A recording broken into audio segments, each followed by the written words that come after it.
एक समय की बात है। एक शिष्य अपने गुरु का बहुत सम्मान करता था। गुरु का भी उस शिष्य से बहुत गहरा लगाव था, लेकिन वह शिष्य स्वभाव से बहुत सुस्त और आलसी था। वह अपनी पढ़ाई के प्रति बहुत लापरवाह था। वह अक्सर आज के कार्यों को कल के लिए टाल देता था और किसी भी तरह की जिम्मेदारी से भागने की कोशिश करता था।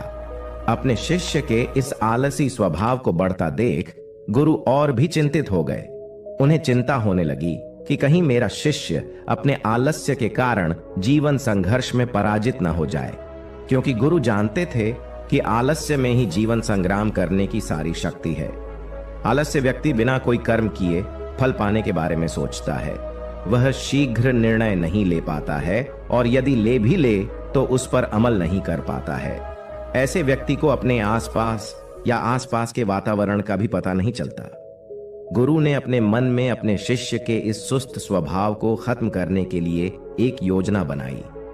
एक दिन गुरु ने शिष्य को एक चमकदार सफेद पत्थर दिया और कहा, मैं तुम्हें 2 दिनों के लिए इस जादुई पत्थर का एक टुकड़ा देने जा रहा हूं। इस पत्थर से आप जिस लोहे की वस्तु को स्पर्श करेंगे वह सोने में बदल जाएगी।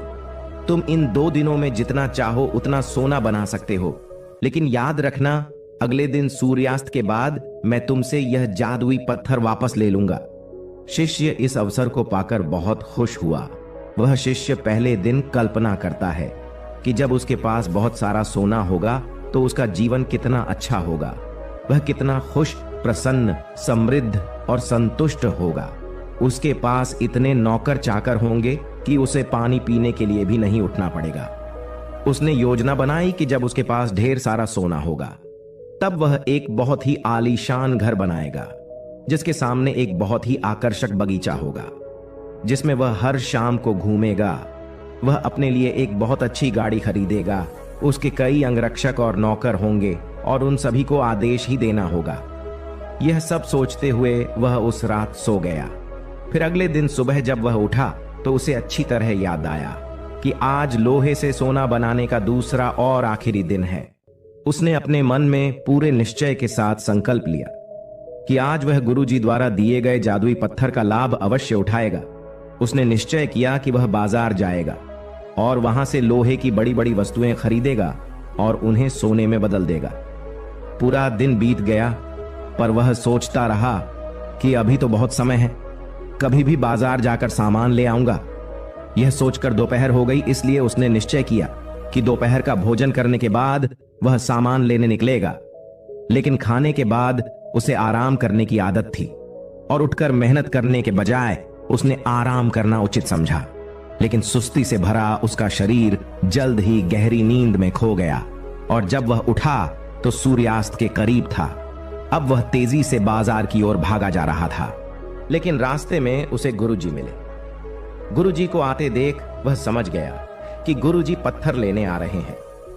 जैसे ही गुरुजी उसके पास पहुंचे तो वह उनके चरणों में गिर पड़ा और गिड़गिड़ाते हुए उस जादुई पत्थर को अपने पास रखने की याचना करता रहा। गुरुजी, 1 दिन का और समय दो। लेकिन गुरुजी नहीं माने और पत्थर ले गए। उसी दिन शिष्य का अमीर बनने का सपना चकनाचूर हो गया। लेकिन इस घटना से शिष्य को एक बड़ी सीख मिली। उन्हें अपने आलस्य पर पछतावा होने लगा। उसने समझा कि आलस्य उनके जीवन के लिए एक अभिशाप है। उसने उसी दिन प्रण लिया कि अब वे अपने काम से कभी हार नहीं मानेगा और अपने आप को एक मेहनती, सतर्क और सक्रिय व्यक्ति बन दिखाएगा। दोस्तों, काम को टालना एक आदत है और ये आदत हम खुद बनाते हैं। आदत एक धागे की तरह होती है जिसका एक आवरण आसानी से टूट जाता है, लेकिन अगर एक ही धागे को कई बार लपेटा जाए तो उसे तोड़ना मुश्किल हो जाता है। ठीक इसी तरह किसी बुरी आदत को शुरुआत में बदलना आसान होता है, लेकिन महीनों या सालों बाद उसे बदलना बहुत मुश्किल हो जाता है। फिर अगर आप अपनी आदतों को बदलना चाहते हैं तो आपको लंबे समय तक प्रयास करना होगा। समय और धैर्य के साथ मनुष्य अपनी आदतों का गुलाम है। हमारी आदतें हमें बनाती और बिगाड़ती है। हमारी आदतें कितनी शक्तिशाली है और वे हमें कैसे नियंत्रित करती है। दोस्तों, अगर हम अपने आसपास देखें तो लगभग हर व्यक्ति को अपने जीवन में कई बड़े मौके मिलते हैं, लेकिन उनमें से ज्यादातर लोग अपने आलस्य और मेहनत न करने की आदत के कारण उस मौके को गवा देते हैं और फिर जिंदगी भर पछताते रहते हैं। लेकिन इनमें से ज्यादातर लोग भी अपनी असफलता के लिए अपने आलस्य और कामचोरी को जिम्मेदार न मानकर अपने माता पिता, स्थिति, आर्थिक स्थिति, भाग्य आदि को दोष देकर अपनी आलस्य को छिपाने का प्रयास करते हैं और फिर ऐसे लोग अपने भाग्य और परिस्थितियों को कोसते हुए बिना किसी सफलता और आध्यात्मिक सुख के इस दुनिया को अलविदा कह देते हैं। आइए थोड़ा और गहराई से समझने की कोशिश करते हैं कि हम अपने काम को क्यों टालते हैं। क्या हम कभी YouTube पर कोई कॉमेडी वीडियो देखने के लिए आलस करते हैं? नहीं ना, आप आलस्य तभी करते हैं जब आप पढ़ाई कर रहे होते हैं या ऑफिस के किसी प्रोजेक्ट पर काम कर रहे होते हैं। अर्थात मूल रूप से हम गंभीर चीजों के बारे में आलसी होते हैं, जिसे करने के लिए हमें शारीरिक या मानसिक रूप से कड़ी मेहनत करनी पड़ती है। अब अगर आप काम को टालने से बचना चाहते हैं तो इससे आपको बहुत मदद मिलती है। काम की समय सीमा, काम पूरा करने का एक निश्चित समय या एक निश्चित तारीख होती है।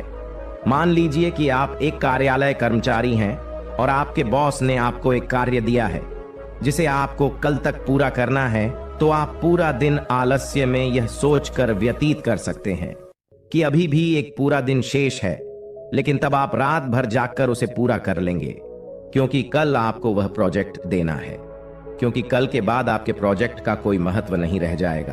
तो यहां उस काम को टालते हुए भी समय पर पूरा किया, क्योंकि यहां आपके सामने डेडलाइन थी, फिक्स टाइम था जिससे काम पूरा हो गया। काम करने का यह तरीका आप अपने दैनिक जीवन में भी अपना सकते हैं कि अगले 1 घंटे या 1 दिन में मुझे इस काम को पूरा करना है। काम को टालने से बचने का यह बहुत अच्छा तरीका है। मैं खुद भी इस तरीके का इस्तेमाल अपने रोजाना के काम को करने के लिए करता हूं।